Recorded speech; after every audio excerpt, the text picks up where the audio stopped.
New at 5, big changes at the former Skyline Apartments in Syracuse. We're about to take you inside to see one of the first finished units of the newly renamed building. It's now the Metropolitan, and you'd hardly recognize the place. The Skyline was forced to close and all the tenants evicted after problems in the building became a crisis and the shocking murder of a woman who lived there. The building had fallen into disrepair. It was filthy and dangerous under the ownership of Green National, former NFL player Tim Green's real estate company run by his son.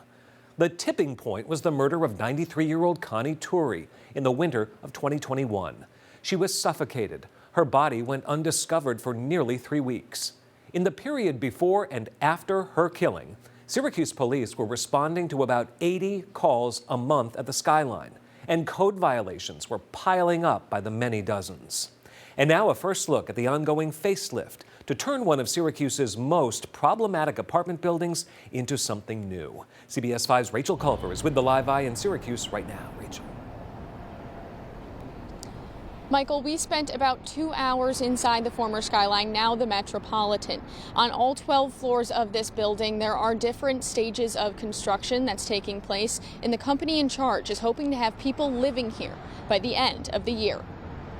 12 floors that were once a hotbed of drug activity and other crime, eventually deemed unfit for people to live in. Feces, urine, and unsafe conditions. Now, it's an active construction site with hopes of a brighter future. Rome wasn't built in a day, and this building certainly won't be done overnight, but we're making steady progress. You know, our business is really more value restoration. We like to, elongate the life of assets, not necessarily replace things. What that means is higher rents for tenants. Work started 18 months ago, and in that time there has been setbacks, including theft of copper wiring and plumbing and flooding due to pipes bursting after freezing. Ice expanded it in the pipe, popped the pipe, water everywhere. The managing director of Clear Investment Group took us into a finished apartment on the first floor, a carpeted unit fully decorated and staged to lure future renters. Clear Investments say its target clientele is working members of the community, with rents ranging from $800 to $1,500 a month. Zillow says the average rent in Syracuse across all property types is $1,550 a month. This transformation is happening under a court-approved agreement between Clear Investment and the city of Syracuse. We're working with the city.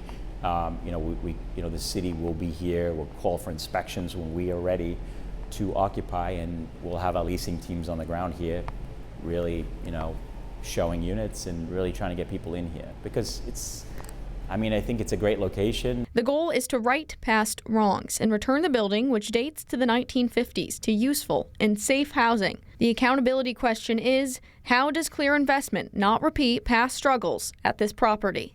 People want safe, habitable housing, and they want to pay rent. It's just that when they're not receiving the services that they're paying rent for, they have every reason to be frustrated, right? And that's what happened here, I think. You don't need to gouge people to have success on these projects. Yeah. That's not our business. That's a totally different business.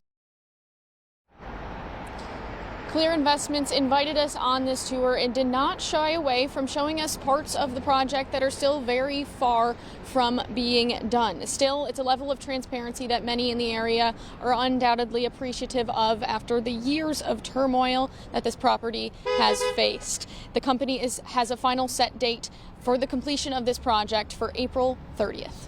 In Syracuse, I'm Rachel Culver reporting. What a win for the city of Syracuse when it's no longer a notorious building. Rachel, thank you.